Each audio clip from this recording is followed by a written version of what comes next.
Kublai pi baro kini kilongki kubor pamtagasni. Kad Ngut kibriu kibla Duna kawe ke Dkhot met amputees na Meghalaya kila yo Pdiang batsha penrungi ki artificial limbs kibla Shna da 3D printing technology ya kanela penbiang penbit da Office Commissioner for Person with Disabilities hapo katna Social Welfare Sarkar Meghalaya. Ha kejungi trailang berka PT Din Dial Upadhyaya National Institute for Person with Physical Disabilities Devyan Jan Katnat Empowerment of Person with Disabilities Ministry of Social Justice and Empowerment Sarkar India Barka Instalim.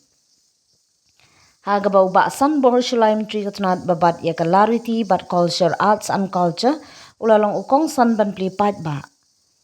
Kanega program hikai gaba arsngi halor ka hands on 3D prosthetic training program for prosthetic and orthotic P&O professional of Northeast India.